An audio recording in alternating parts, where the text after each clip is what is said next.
Obrigado, Kim. Naturalmente, eu gostaria de dar minhas boas-vindas a todos vocês. Meu nome é Rui Braga, sou professor do Departamento de Sociologia aqui da Universidade de São Paulo.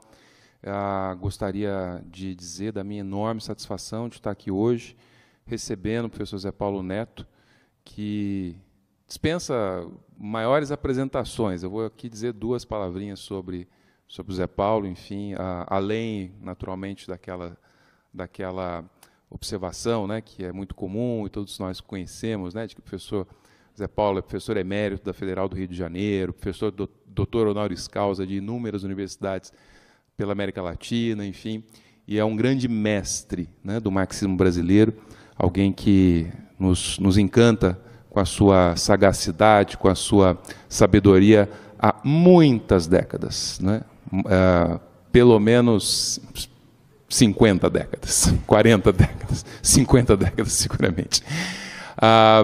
Eu queria dizer que é uma satisfação, porque faz muito tempo que eu não vi o Zé Paulo, né? Acho que a última vez que a gente se encontrou aqui na USP já tem mais de 10 anos, e mais, né? Acho que uns 12 anos, pelo menos. Estávamos numa atividade aqui do CNED, que eu dirigi o centro na época, e a minha satisfação naquele momento era ainda maior, porque estava o Carlos Nelson Coutinho conosco, né? O Carlito ainda estava vivo, enfim, faleceu pouco tempo depois. Então, é sempre importante a gente lembrar os nossos mestres, amigos e companheiros, né, nessas atividades festivas. O Zé Paulo está lançando um texto introdutório, a Lukács, que eu sugiro que vocês comprem, leiam, né, principalmente os mais jovens. E eu queria só fazer um rápido comentário, porque esse texto é um texto que, na verdade, é uma revisita, né, do Zé Paulo, um texto mais antigo, um ensaio mais antigo, né, da década de 80, né, 80 e poucos.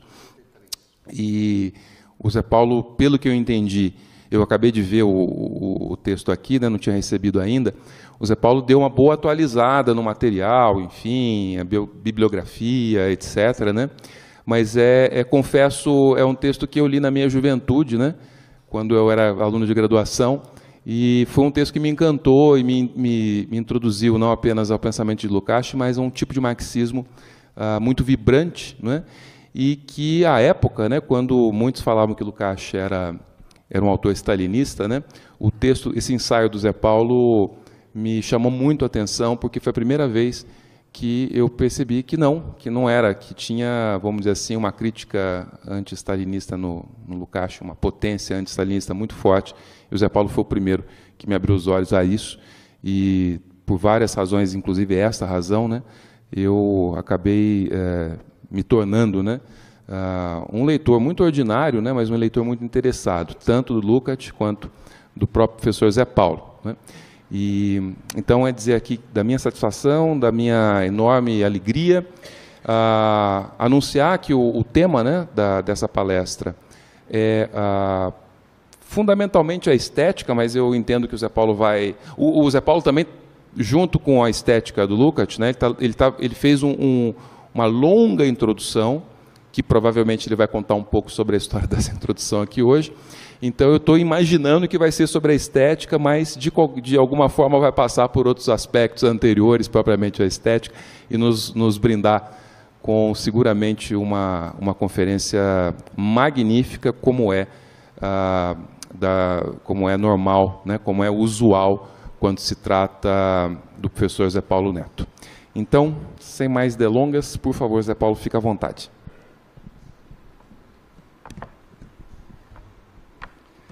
Boa noite. Eu queria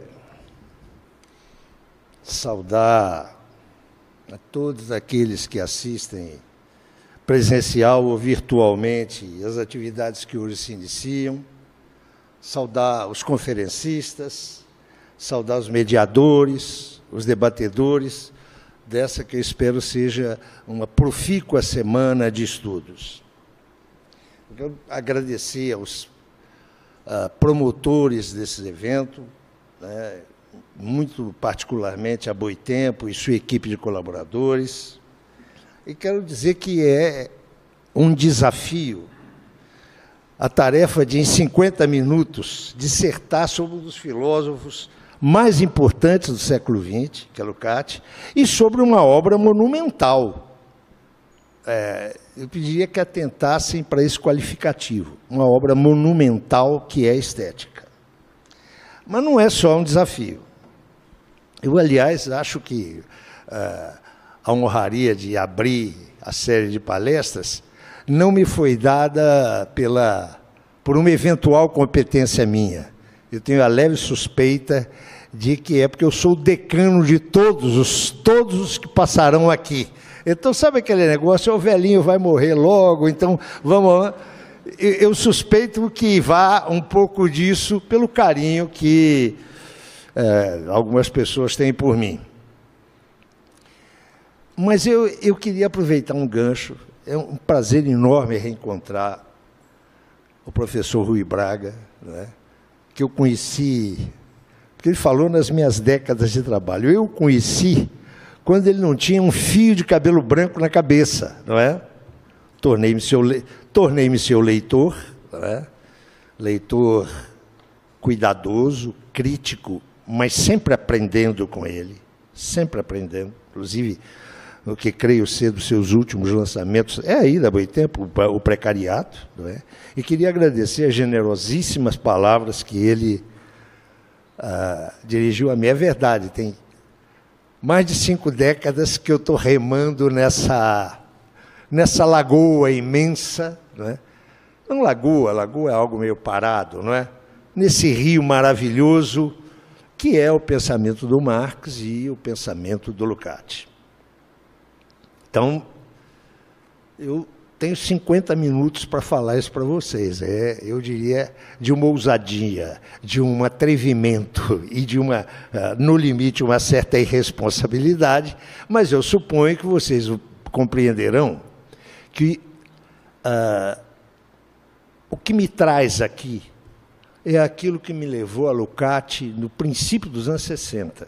É bom lembrar que eu sou um septuagenário, e estou à caça do fulano que diz que a terceira idade é a melhor idade. Se vocês o identificarem, por favor, me comuniquem que eu vou cometer um homicídio. Não é nada disso. Boa é a idade que vocês estão remando na vida, não é? Mas a gente custa compreender isso. Então, eu queria dizer que há 50 anos eu trabalho isso. Devo ter aprendido alguma coisa. Não devo ter aprendido muito, porque eu sou um sujeito, um adversário meu diria que eu sou teimoso. Eu acho que não, eu acho que eu sou apenas um homem com firmes convicções.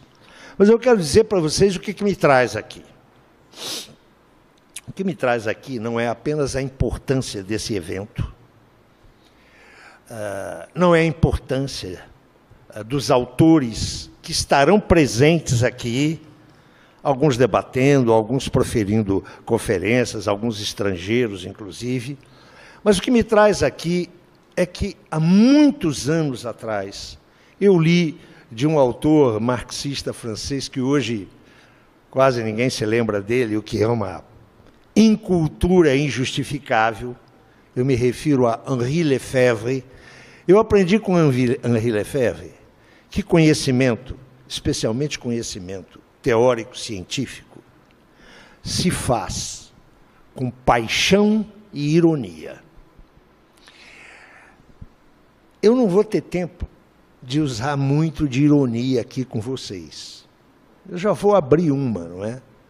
Todo mundo se refere à obra História e Consciência de Classe, que é uma obra de Lukács de 1923, e é uma obra que, sem dúvida nenhuma, significou uma inflexão na história da teoria marxista, mas todo mundo se refere a essa obra como a produção da juventude do Lukács.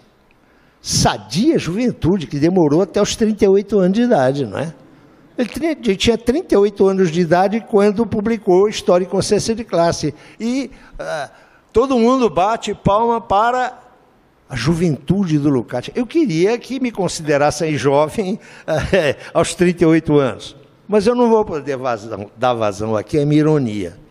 Mas pretendo dar vazão à minha paixão. Conhecimento se produz com ironia e paixão, ensinou Lefebvre. Eu sou um apaixonado por Lukács.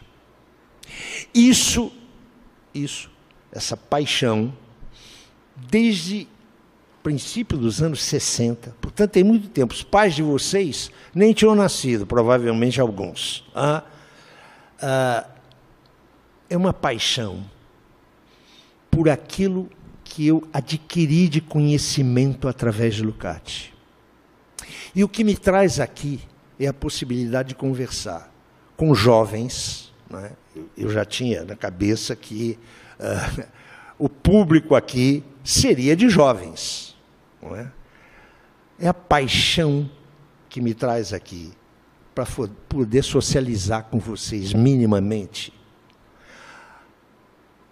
o que é o universo cultural, o horizonte cultural aberto pela obra do Lukács. Eu vim aqui vender o meu peixe.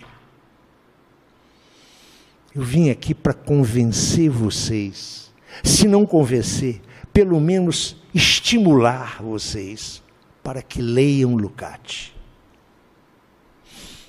Lukács é um autor de extrema contemporaneidade. Ele é extremamente atual.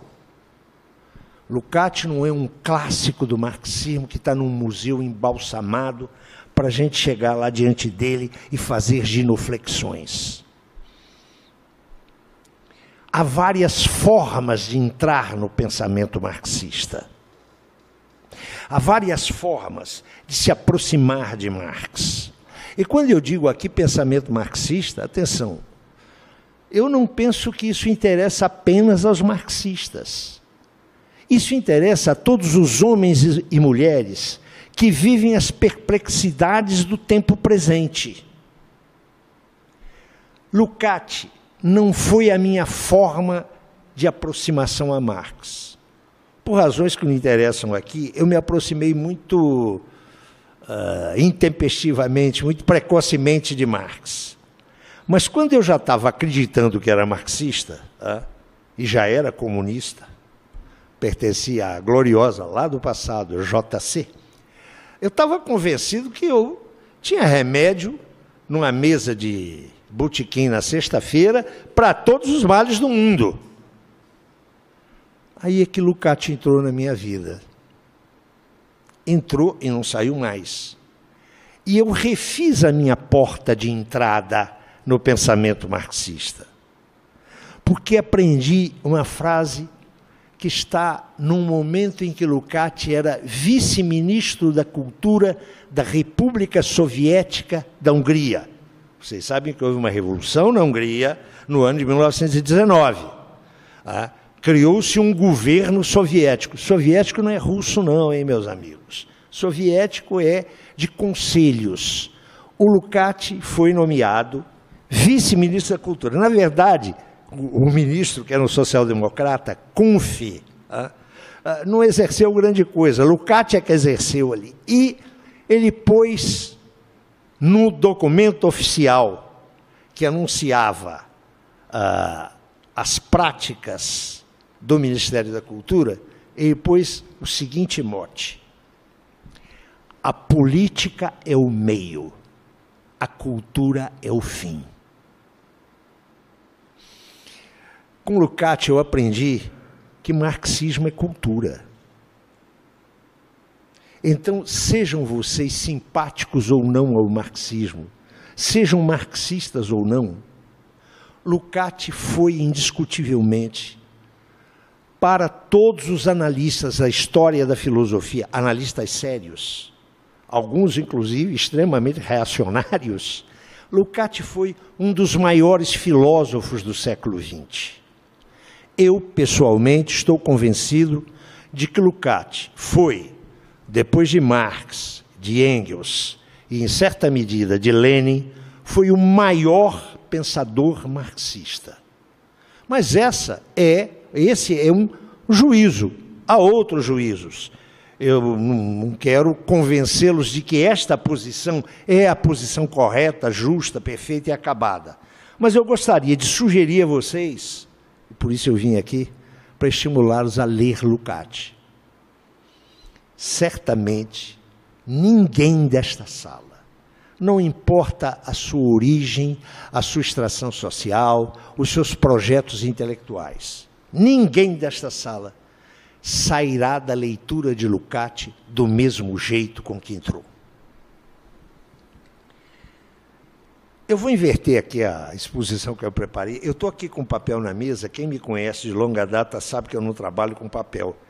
Mas uma das coisas que a Covid, eu tive uma Covid grossa, me afetou, é a minha memória recente, a minha memória imediata. Hein? Se vocês me perguntarem o que se passou quando eu tinha 7 anos de idade, quando o meu avô me levou num circo, eu vou contar direitinho para vocês, até ser o nome do palhaço. Agora, se vocês me perguntarem o que eu comi anteontem, eu vou ter uma enorme dificuldade para responder. Então, eu recorrerei aqui, algumas vezes, aos meus apontamentos. E o que eu vou dizer aqui hoje é um resumo, resumidíssimo e muito simplificado, da apresentação, uma longa apresentação que eu escrevi, para o volume 1 da Estética, que está sendo lançado esse mês pela editora Boitempo. Farei um resumo, mas eu queria entrar direto na estética, mas não vou fazer isso não. Olhando aqui vocês, eu acabo de mudar meus rumos e vou contar inicialmente uma historiazinha verdadeira, viu? Eu não faço narrativa. Eu não sou pós-moderno e pós-tudo, né? Vocês sabem que a pós-modernidade anuncia apenas o pré-nada. Não é o meu caso. Lukács nasceu no dia 13 de abril de 1885, numa família judaica, numa família de judeus, no bairro de Lipótvaros, que é um bairro histórico que existe até hoje em Budapeste. A família era uma família judaica que foi enobrecida no início do século. Com os judeus, o seu sobrenome era Lewünger. Enobrecidos, eles passaram a ser Lukács. E o pai do Lukács não foi enobrecido pelo Império Austro-Húngaro. Eu quero lhes lembrar que antes de 1918, o Império era uma monarquia dual, sob a hegemonia da Áustria, naturalmente, mas era o Império Austro-Húngaro. O pai de Lukács era o principal gestor do segundo banco, atenção, o principal gestor do segundo banco do Império Austro-Húngaro. Dá para ter uma ideia em que casa Lukács nasceu? O pai dele era um homem extremamente conservador, mas que desde cedo percebeu que o filho era, no mínimo, um gênio. E estimulou o filho a vida inteira. O pai vai morrer na segunda metade dos anos 20, com o filho já condenado à morte pelo regime protofascista que passou a imperar na Hungria depois da derrota da Comuna Húngara, da República Soviética. O Lukács teve que cair na clandestinidade e sair da Hungria. Isso em 1919. O pai do Lukács foi solidário com o filho até a sua morte, salvo erro, em 1927.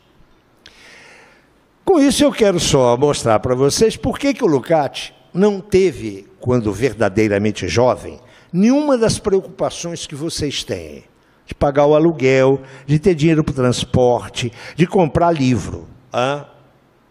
O pai do Lukács bancou financeiramente até dezembro de 1918. Eu voltarei a falar nessa data.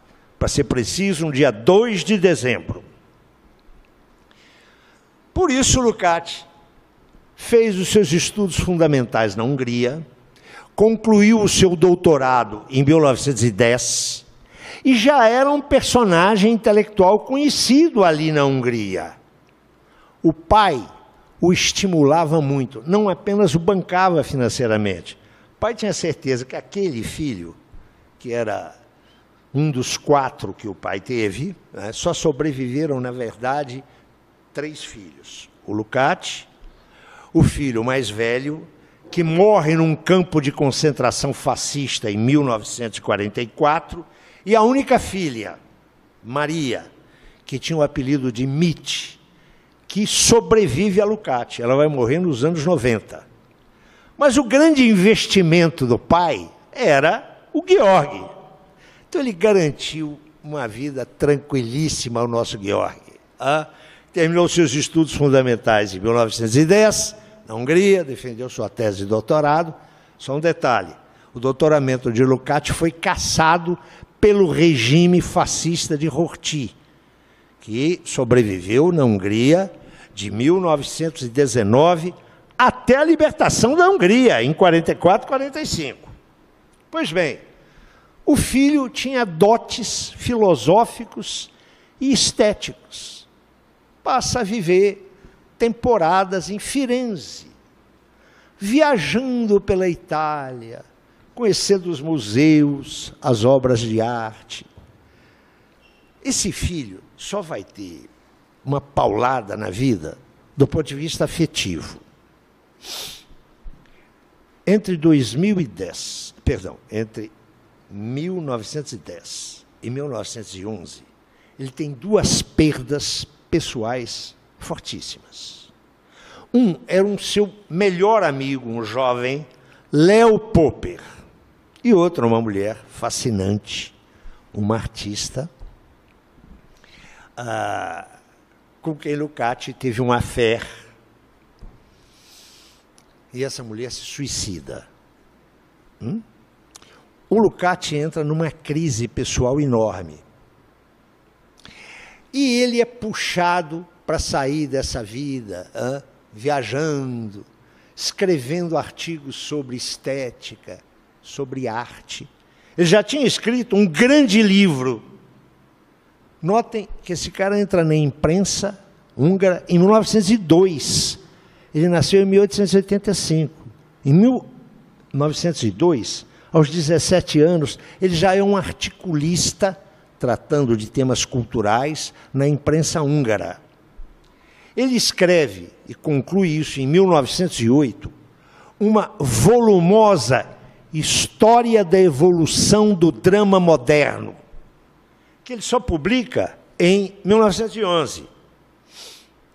Mas a fama dele já começa a correr. Em 1910, ele conhece um jovem pensador, jovem como ele nesta época, um jovem pensador que também marcaria profundamente a história do marxismo, com o marxismo a sua inteira moda pessoal. Uma figura chamada Ernst Bloch,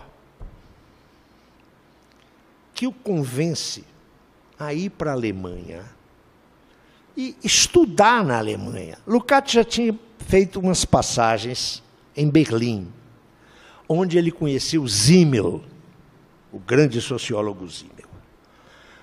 Mas Bloch o convence a ir para Heidelberg, onde pontificava simplesmente a figura de Max Weber. O nosso amigo aqui, que dirige um departamento de sociologia, pode contar para vocês a absoluta importância de Weber. Não é? Não vou me deter na importância de Weber, quero só dizer o seguinte: Lukács chega a Heidelberg e entra no círculo privado de Weber. E Weber trata Lukács com o máximo respeito. Vocês não têm ideia do que é um homem como Weber tratar um jovem.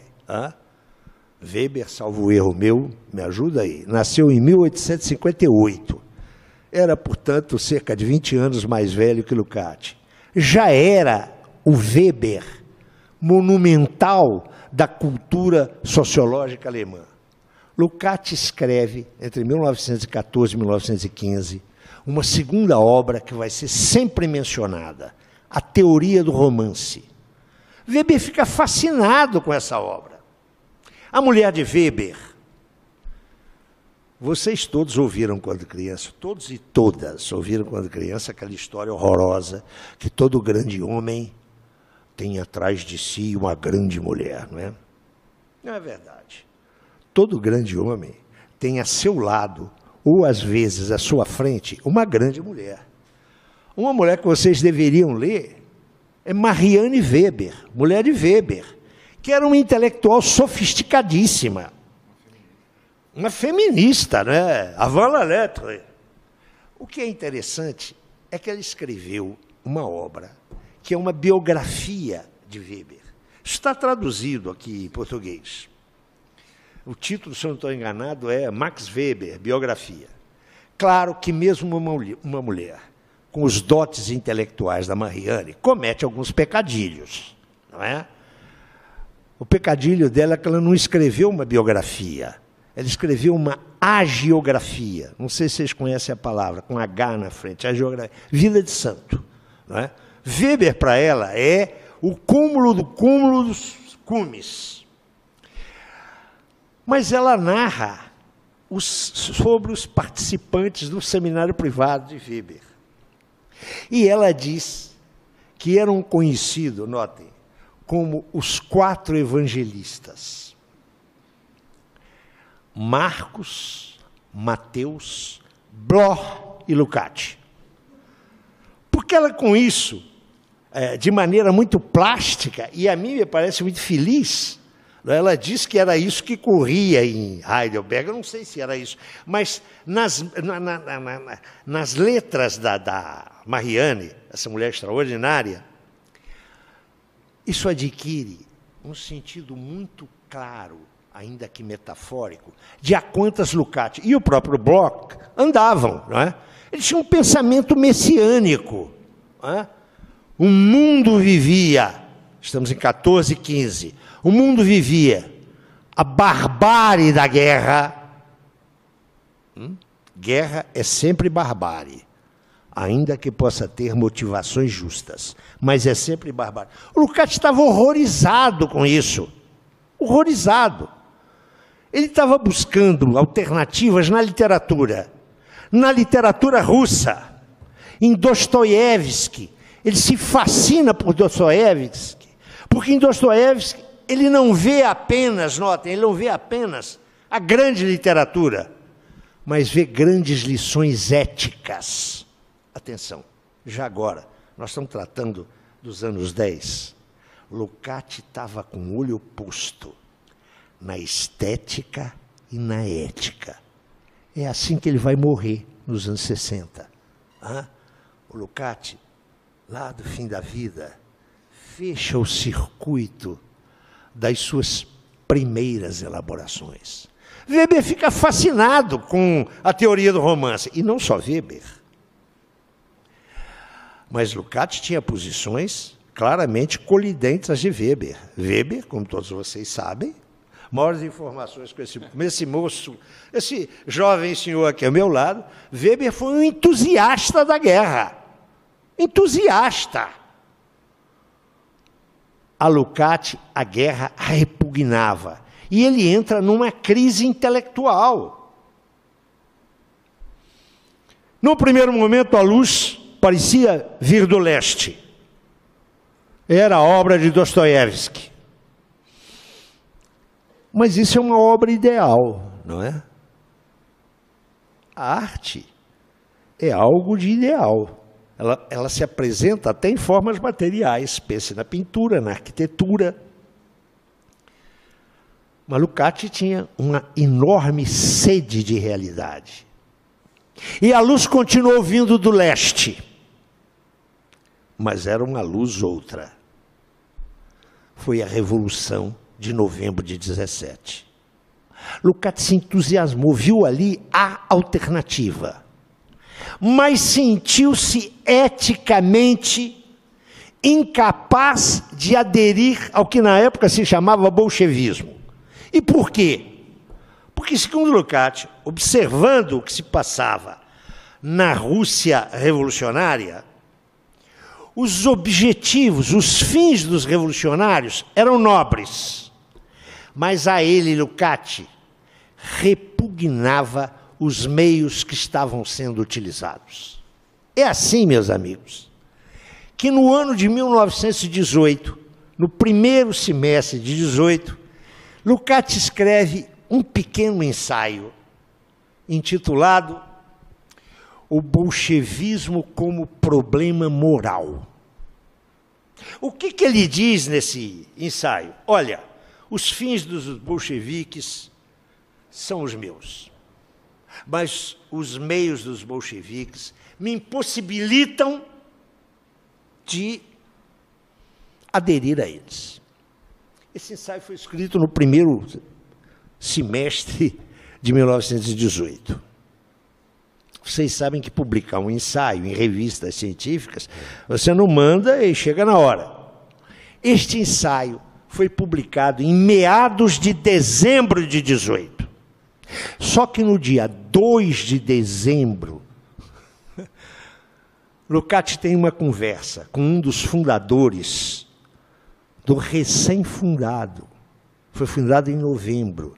Não tinha mais, no dia 2 de dezembro, não tinha mais do que 100 membros. Lukács tem uma conversa com Béla Kun, um dos fundadores do Partido Comunista da Hungria. E Lukács adere ao Partido Comunista da Hungria.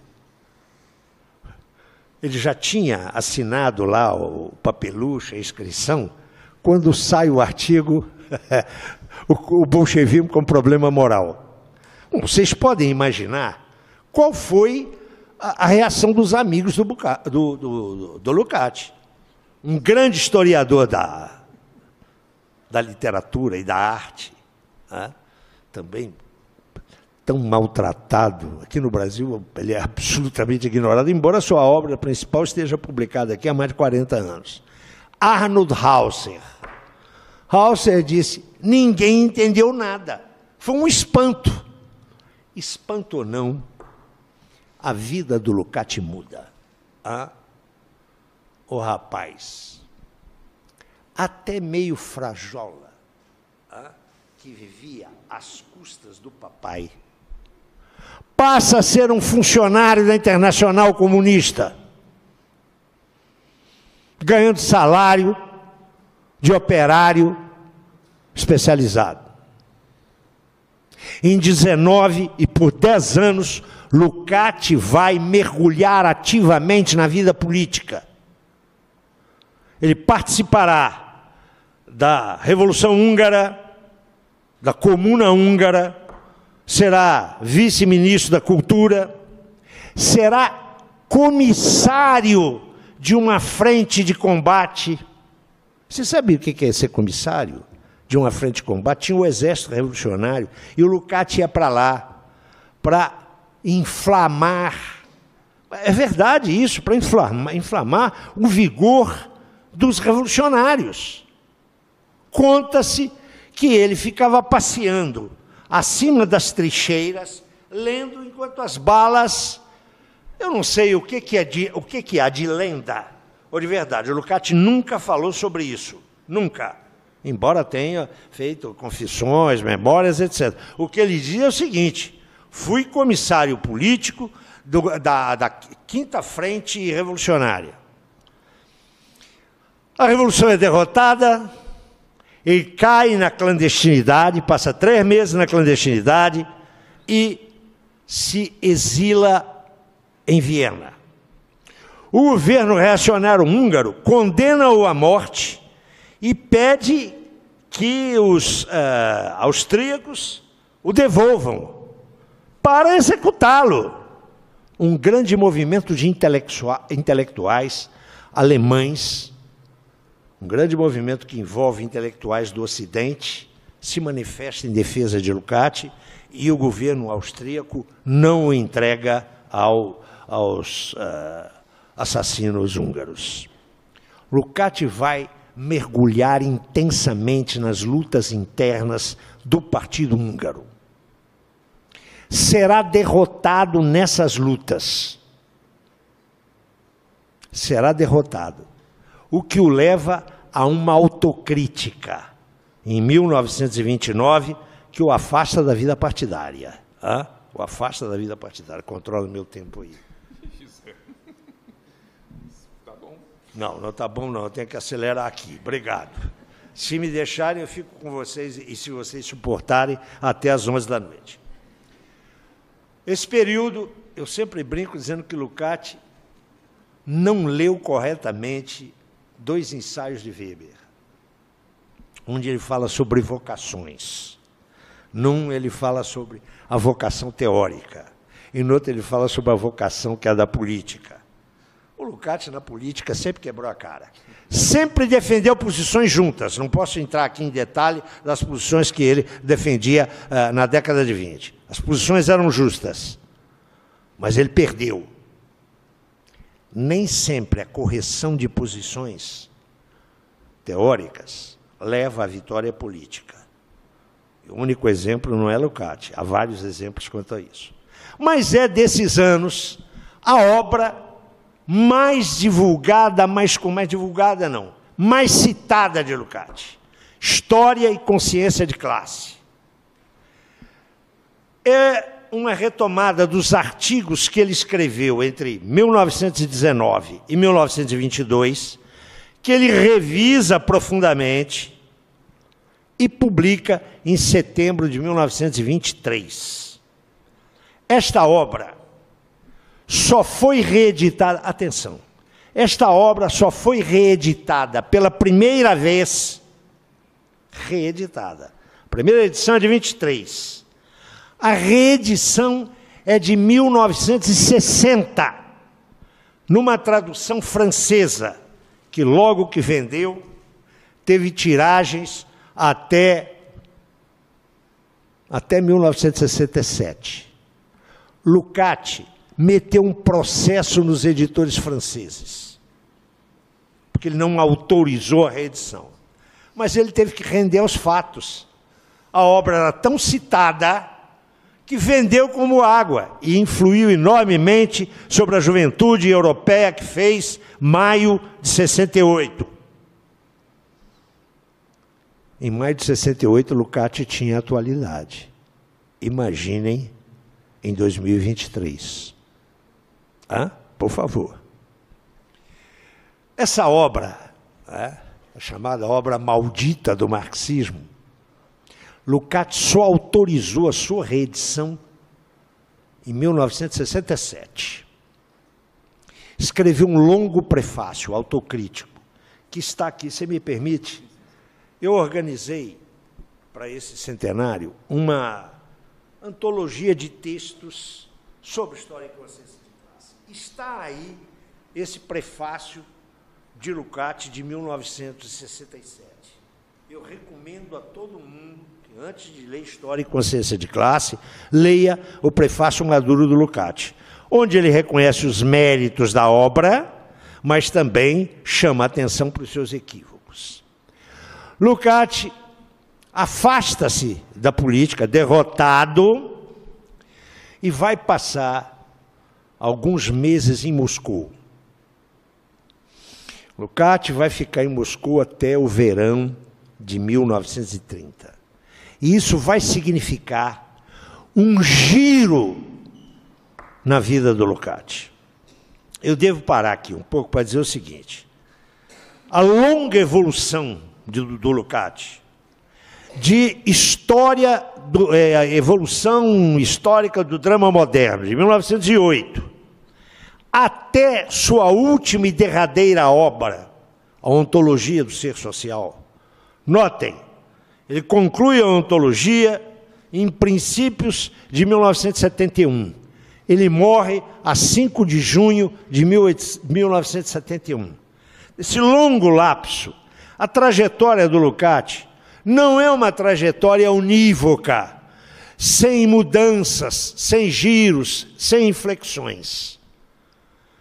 A grande inflexão é aquela que ocorre em 1918, quando ele entra para o Partido Comunista. Essa é a grande inflexão, é o grande giro.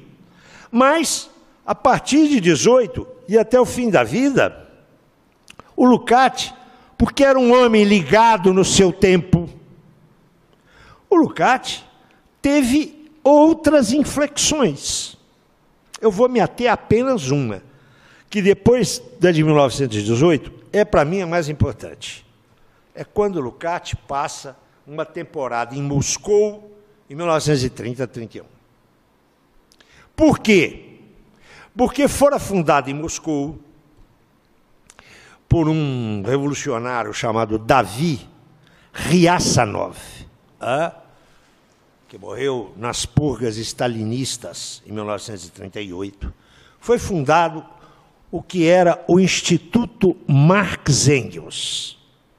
Depois que o Stalin sobe, vai virar Instituto Marx Engels Lenin, e depois, com mais um empurrãozinho stalinista, vai virar Instituto Marx Engels Lenin Stalin. Mas quando o Lukács chegou lá, era só o Instituto Marx Engels. Esse Ryazanov foi o primeiro sujeito que disse: precisamos de editar tudo do Marx e do Engels. E fez um esforço gigantesco nesse sentido. E transformou o instituto que ele criou em 1921, transformou num centro de pesquisa e num centro de documentação. O Lukács vai para lá e frequenta, na entradazinha dos anos 30, e tem acesso a uma documentação de Marx e de Engels que estava inédita. Ele tem acesso a inéditos de Marx e Engels. Fundamentalmente dois. Os manuscritos de 1844 e a integralidade da ideologia alemã. Esses materiais só serão publicados pela primeira vez em 1932. O Lukács os examina em 1930. Isso é uma paulada na cabeça do Lukács. Porque se vocês leem História e Consciência de Classe, esse livro fascinante, desde os anos 60, eu o releio todos os anos. E ele continua a botar minhoca na minha cabeça todos os anos. Se vocês leem História e Consciência de Classe, vocês verão que Lukács trabalha com um conceito de praxis que não tematiza a questão do trabalho. Ao ler os manuscritos de 44, Lukács percebe que o modelo primário da praxis é o trabalho. Isso vai ser decisivo na evolução do Lukács. História e Consciência de Classe é um texto, e é claro que eu estou falando aqui, o que eu digo aqui é da minha responsabilidade pessoal. Eu poderia me escorar aqui em vários autores, mas eu quero dizer que isso não é universalmente aceito. O que eu estou dizendo aqui é polêmico. Lembrem-se daquilo que Marx gostava de repetir, em latim. De homine adubtantur. Todos nós devemos exercitar isso. Deve-se duvidar de tudo, inclusive do que eu estou falando aqui. O Lukács, de 1923, quem acha que aos 38 anos ele era jovem, o Lukács concebe a teoria social de Marx como a teoria social, e nada além disso. Portanto, qualquer ideia sobre dialética da natureza está excluída. A partir de 30, esse elemento absolutamente historicista de História e Consciência de Classe é relativizado e reduzido à sua verdadeira dimensão. Lukács não vai falar em 30 em ontologia. Ele só vai falar em ontologia nos anos 60. Mas, a partir de 30, a sua concepção de marxismo é rigorosamente ontológica. Muda a vida do Lukács. Ele vai para a Alemanha, vive semiclandestino, e em 33, com a chegada daquele talentoso pintor de paredes, de bigodinho curto, ao poder, ele é obrigado a escolher o exílio. Por 2 vezes na vida, Lukács teve que escolher o exílio. A escolha mais importante foi essa. Ele teve a oportunidade de, como muitos alemães honrados, ir para os Estados Unidos. Ir para a Inglaterra. a escola de Frankfurt. Lukács escolheu a União Soviética. E foi para lá que ele foi e viveu lá até 1945. Eu já quero matar aqui a história do stalinismo. O professor Rui Braga lembrou agora que eu sempre defendi a tese que o Lukács nunca foi stalinista. Eu documento isso, não posso me estender aqui. Mas quero lhes dizer o seguinte: Lukács fez concessões ao regime de Stalin. E por que as fez? Porque ele estava convencido que a derrota do Terceiro Reich só poderia ser promovida e sustentada pela União Soviética, por aquilo que existia na União Soviética. E ele considerou, e vocês podem julgar da maneira que vocês quiserem, eu julgo como justa a opção dele. Ele considerou que qualquer crítica à União Soviética aberta naquele momento levava água ao moinho da reação. Ele viveu sob o stalinismo e não participou de nenhum ato político que questionasse o stalinismo. Mas ele fez a resistência política necessária. Sob o stalinismo, quando a face mais cruel da autocracia stalinista, eu quero declarar para vocês estão ouvindo falar em autocracia stalinista, um sujeito que é marxista e comunista até hoje. Não tenho o menor escrúpulo, eu falo isso desde os anos 80. Quero deixar bem claro. A herança do stalinismo é um conjunto de crimes horrendos, mas não é só esta. A União Soviética é que derrotou o fascismo. E o Lukács fez essa opção. Mas se você estuda a obra do Lukács, você vai ver como ele resistiu e como ele se posicionou contra o stalinismo. Eu não posso me ater longamente aqui, senão eu não chego na estética. Basta ler 2 livros do Lukács. Um publicado em 1938, que ele escreveu entre 35 e 37, lá na União Soviética. O Romance Histórico, que está editado no Brasil e tem uma bela apresentação de uma autora que estará presente aqui essa semana, a professora Arlenice. Ela tem uma bela apresentação ao romance histórico. No romance histórico, o que o Lukács faz colide diretamente com a política cultural stalinista. Mas a grande obra dele é a que ele conclui em 1938, num momento em que a propaganda soviética contra o fascismo considerava que Hegel, o grande Hegel, era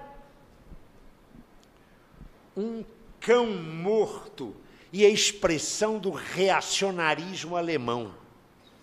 É nesse contexto que que Lukács acaba por concluir aquela que, para mim, é a sua obra de história filosófica mais importante, e que é aquela que horrorizou os sábios, sempre muito bem confortavelmente vivendo, da escola de Frankfurt, não é? A destruição da razão. Não, perdão, desculpem, não. Estamos em 1938. É o jovem Hegel e os problemas... É o jovem Hegel, é isso aí. O jovem Hegel e os problemas da sociedade capitalista. Até aí Adorno não se manifestou. Adorno vai se manifestar em 1954, numa obra excepcional do Lukács, intitulada A Destruição da Razão. Adorno, e eu estou convencido que Adorno não leu inteira, disse que não é a destruição da razão, é a destruição do próprio Lukács. Mas o lugar de Adorno, como nós sabemos, sempre foi, e eu penso que Adorno é um pensador importantíssimo, mas Adorno sempre habitou o grande hotel à beira do abismo, não é? Procurem isso em Lukács que vocês vão ver. Lukács vai ficar combatendo a política cultural stalinista, ainda que reverenciando-a formalmente. É preciso ir aos conteúdos da obra lucatiana. Em 45 ele retorna para a Hungria. Retorna quando da libertação. A libertação, é bom lembrar, foi feita pelo Exército Vermelho, não é? Ele vai gozar, como ele mesmo diz, de 4 anos de inteira liberdade. Entre 45 e 49, o Lukács tem liberdade para fazer, escrever e viajar para onde quiser. É neste período, eu não vou poder me ater a isso, vocês me desculpem, a gente pode conversar mais sobre isso numa esquina qualquer da subversão, que eu estarei sempre frequentando. Ele vai desenvolver a tese da nova democracia, que é uma tese que ele põe ele defende entre 45 e 49. É uma tese que tem muitas similitudes àquela que, nesta época, é defendida na Itália por Palmiro Togliatti, com outro nome e remetendo a Gramsci, que é a ideia de democracia progressiva. O Lukács viaja, participa de congressos, convém, ninguém o chateia. Até que vem 49, quando o regime húngaro, dirigido por um stalinista chamado Rákosi, resolve enquadrar todas as divergências. Em primeiro lugar, suprime a oposição social-democrata, com a qual Lukács teve contatos de 45 a 49. E, a partir daí, staliniza o partido. Primeira vítima no campo da cultura, Georg Lukács, que defendia o realismo histórico, que defendia o romance realista que veio como grande legado da burguesia revolucionária, e de um Lukács que considerava que era possível desenvolver o caminho para o socialismo, garantindo a hegemonia do proletariado em debates democráticos. Lukács, em 49, 51, é obrigado à autocrítica, perde todos os seus cargos na universidade e entra num silêncio compulsório. Nesse período de silêncio compulsório, ele escreve A Destruição da Razão, que é uma obra monumental, ainda que tenha um ranço forte da Guerra Fria. O epílogo desse livro é um desastre, mas o leiam até o epílogo. O epílogo são 70 páginas onde Lukács reproduz o mais vulgar da literatura comunista da época. Dispensem aquilo. Aquilo sim é ruim, mas o livro não merece o apodo de Adorno de que é a destruição do próprio Lukács. Ali está contida uma teoria da cultura burguesa pós-Revolução Francesa. É um livro admirável. E um acerto de contas com Weber também. E um acerto. Capítulo 6º. Contra a sociologia inteira alemã. É uma coisa importante isso que o Rui está falando. O Weber marcou tão profundamente Lukács. Eu não vou poder me estender aqui. Mas na estética, a ideia de uma esfera estética tem muito a ver com as esferas do Weber. O Lukács aprendeu demais com Weber. Então, a relação do Lukács com Weber é uma relação de, eu diria, forçando um pouco a mão, é uma relação de amor e ódio. Onde é que o ódio aparece? Na Destruição da Razão, que tem tradução aqui no Brasil, no capítulo 6º. O capítulo 6º, o Lukács massacra Tönnies, e massacra até o que para mim é mais espantoso, até Mannheim. O pobre do Mannheim leva lá a conta. E sobra até, se você se recorda, você deve ter uma memória muito melhor que eu, sobra até para o pobre Alfred Weber, que é irmão do Weber, até ele leva a pancada. Mas o mundo muda. Stalin morre em 53. Em 53 há uma rebelião dos trabalhadores na Alemanha democrática, ou seja, na nossa Alemanha, na Alemanha de leste.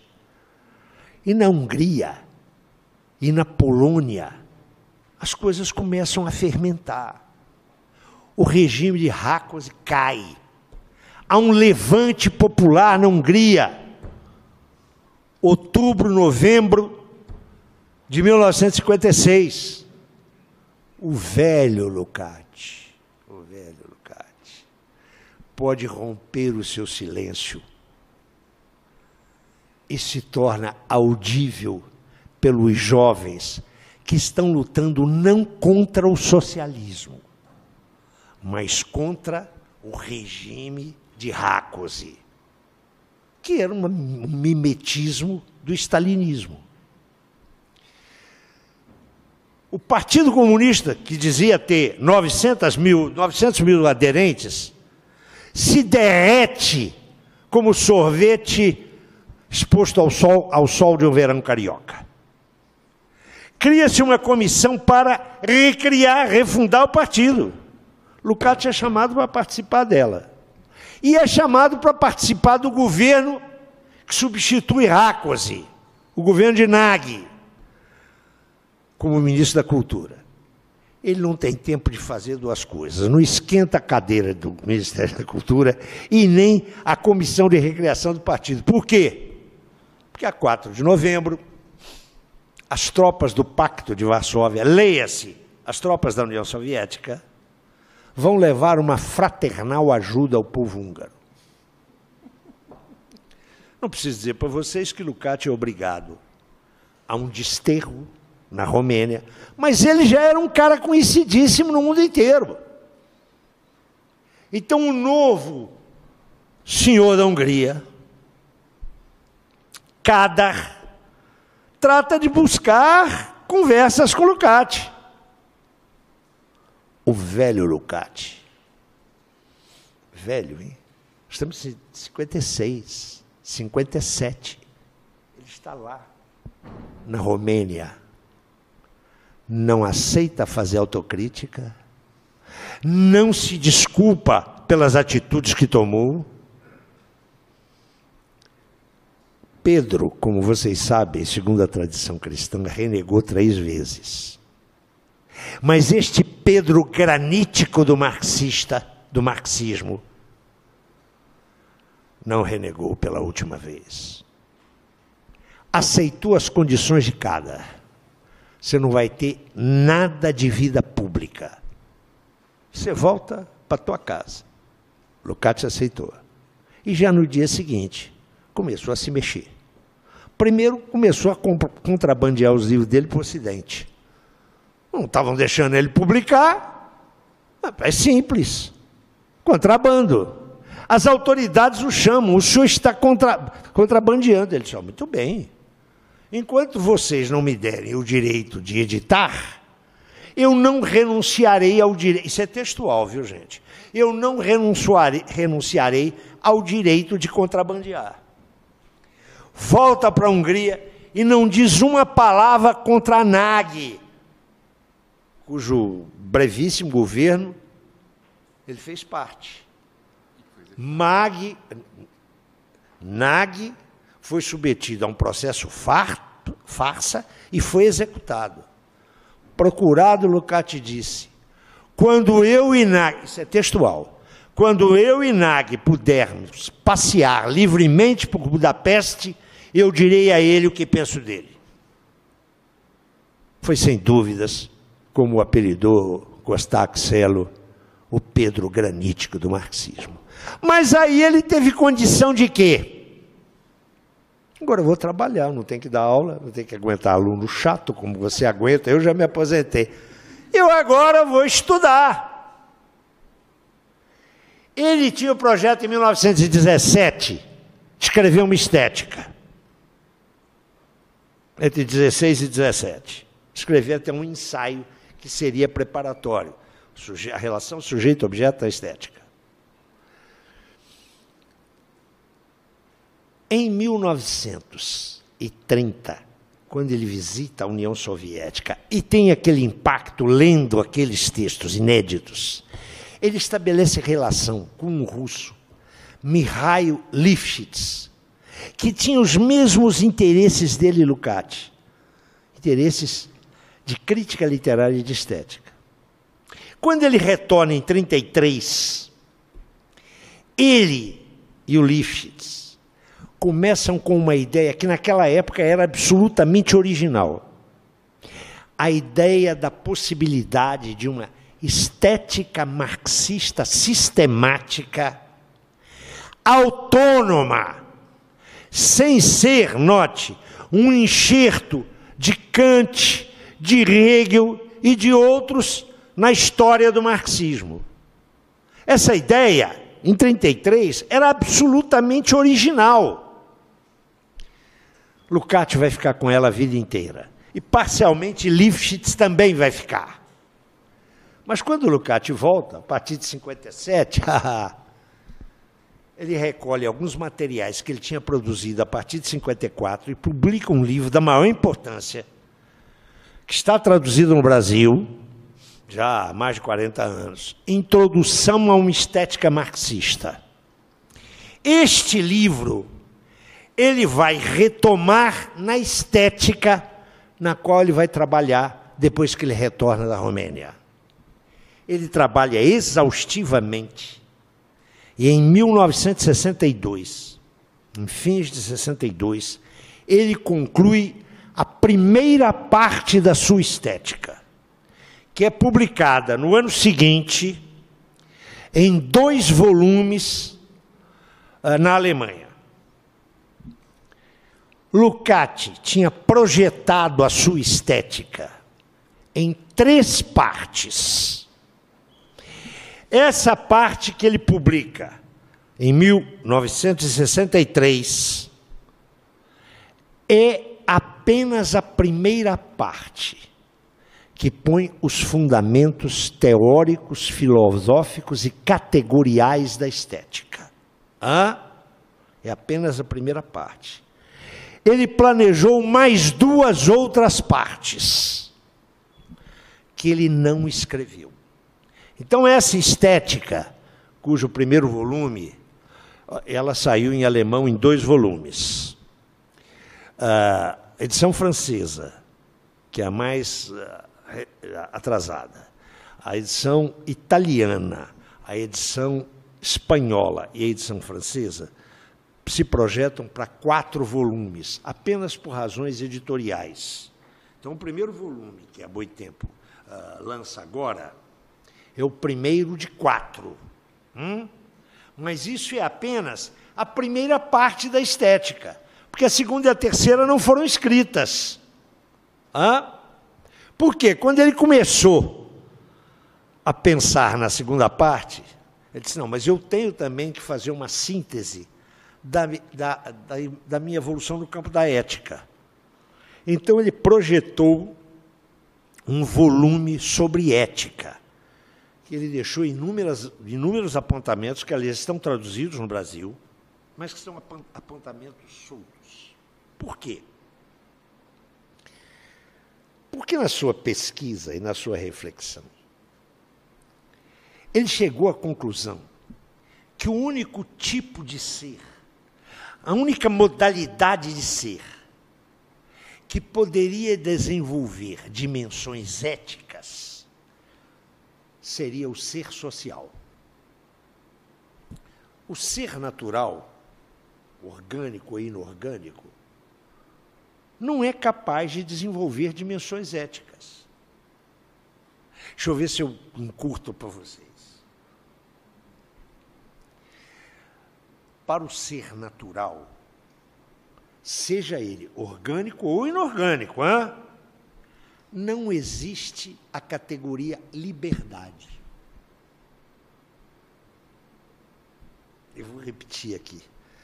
Estou me marimbando por horário, depois vocês briguem aí com os organizadores. Eu sempre gostei de dar aula no primeiro período. Primeiro período.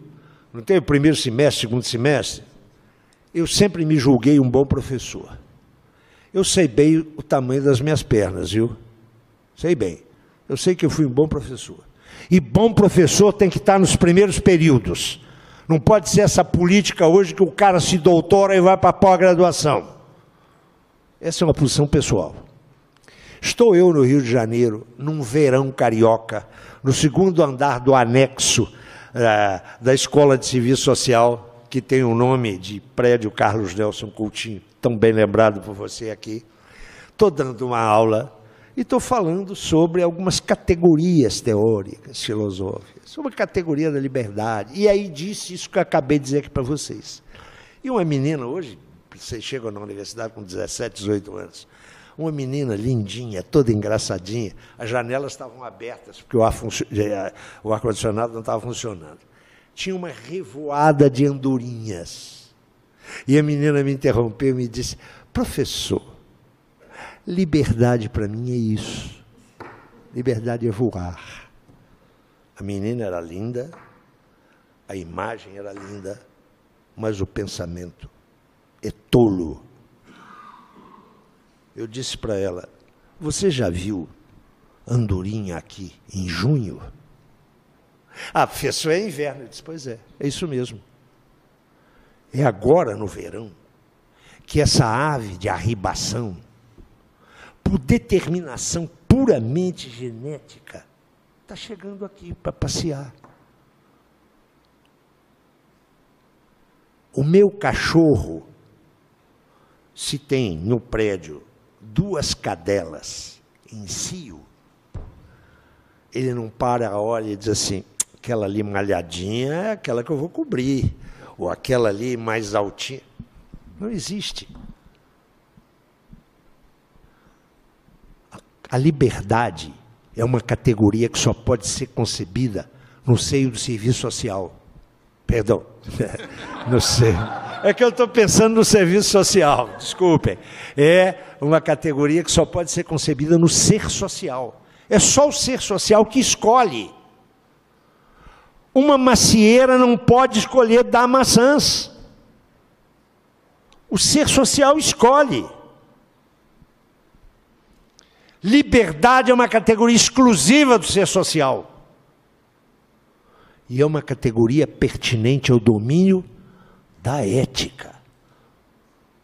E o Lukács percebe, então, que para fundar uma ética, interrompeu lá a estética.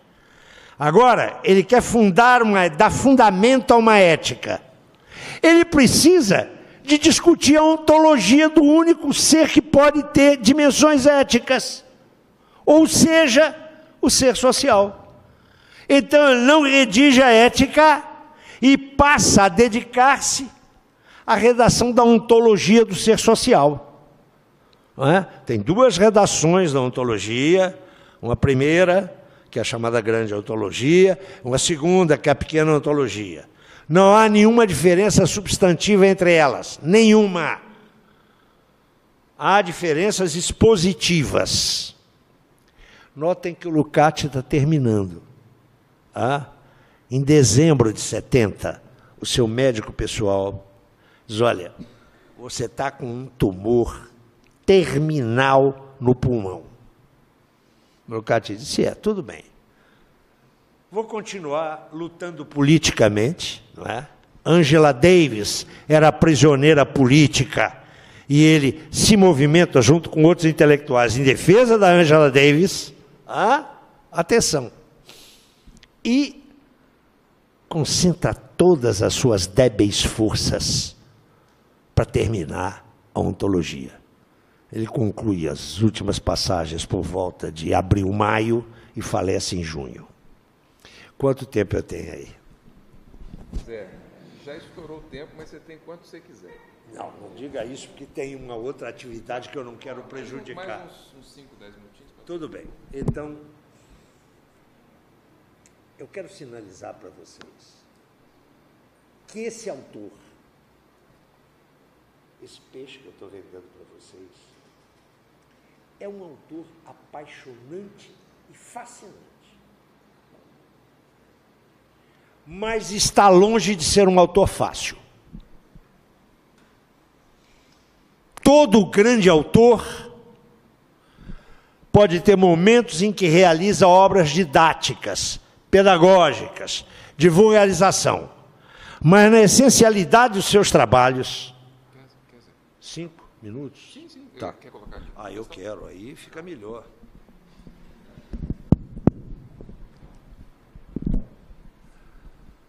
Um grande autor pode escrever obras de divulgação pedagógicas, mas as suas grandes obras, em face delas é bom lembrar Marx, no prefácio ao Capital. Todo começo é difícil. Lukács é, na sua substancialidade, um autor difícil.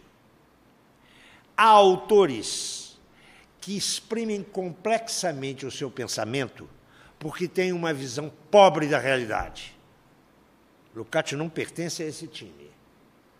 Os grandes autores, como Lukács, têm um discurso complexo porque tratam a complexidade da realidade como tal.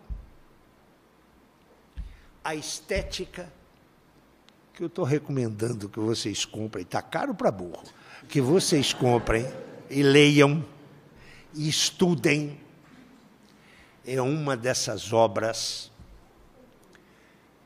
que eu acabei de sinalizar, dizendo quem estuda a estética tem a sua vida mudada. Tem a sua vida mudada. Hã? É aquele desafio, não é? O importante é mudar a vida. A estética é difícil, é complexa, nem toda ela, dos 4 volumes a que vocês terão acesso aqui no Brasil, nem toda ela é estilisticamente agradável. Lukács interpolou alguns prefácios que ele escreveu em outros momentos. Eu quero lembrar que desde 54 ele está pensando, né, em escrever aquela estética que ele sonhou lá na juventude. Então há passagens que são passagens não muito claras, mas isso é um desafio para a inteligência das pessoas, né? Na dificuldade que vocês vão encontrar em certos passos da estética, vocês verão que a obscuridade não atrapalha a complexidade que pode ser agarrada via reflexão lukáciana. Eu quero dizer para vocês que o que é fascinante na estética é a distinção que Lukács faz entre o pensamento da vida cotidiana e o pensamento de natureza científica e de natureza estética. Aliás, o subtítulo do primeiro volume da estética, o subtítulo dessa estética é a especificidade do estético. O Lukács quer saber o que é aquilo que é específico do estético. Chegar a isso não é fácil. Chegar a isso implica trabalhar categorias teórico-filosóficas da maior importância. Um dos pontos mais fascinantes da estética do Lukács, nesses 4 volumes, é a riqueza categorial. Vocês vão entrar em contato com uma riqueza categorial. Eu me atreveria a dizer que vocês não encontram em nenhum outro autor. Nenhum outro autor. E a distinção que o Lukács faz entre arte e ciência é das elaborações teóricas mais brilhantes que eu conheço. Quero dizer para vocês que passei a minha vida, aliás, passo, ainda não morri, passo a minha vida estudando, né? Eu estudo 4 horas por dia, eu não sou um tipo brilhante, eu sou meio burrinho, eu preciso de muito tempo para aprender. A riqueza categorial da estética é monumental. E a distinção entre arte e ciência é algo que, se vocês penetrarem bem nisso, vai ajudá-los a entender a vida cotidiana e o pensamento cotidiano, sem desmerecer a especificidade da ciência, do que Lukács chama de reflexo científico da realidade, e a especificidade do estético. Eu sei que hoje a realidade não importa muito, não é? O legal hoje é aquilo que a gente pensa sobre a realidade, vocês não acham? Sobre a realidade não há ciência, há narrativas. Vocês não gostam disso? Então experimentem uma guerrazinha. Hã? Mas não é a narrativa, não são as narrativas. Hoje a Força Aérea Israelense bombardeou uma escola primária. Eu quero comunicar aos senhores e às senhoras que a realidade existe, né? Para além das narrativas. Eu já não suporto mais ter que qualificar mentiras intencionais, mistificações remuneradas como narrativas. Mas, enfim, o que eu quero só dizer aqui é que Lukács, ao distinguir o reflexo científico do reflexo estético, ele nos mostra que a ciência, e aqui eu serei obrigado a uma tautologia, ele nos mostra que a ciência nos dá o conhecimento, a ciência do real, que é absolutamente importante, o conhecimento científico, não as narrativas, não é? Mas o conhecimento científico é absolutamente importante para que a sociedade possa otimizar a sua reprodução. Dar comida para todo mundo, encontrar novas formas de energia. Sem ciência não tem isso. Ou então vocês dão uma corrida lá em São Tomé das Letras e se cuidem lá, não é? O reflexo científico é indispensável para a sociedade, para todos os homens e todas as mulheres, para permitir e otimizar a sua reprodução social.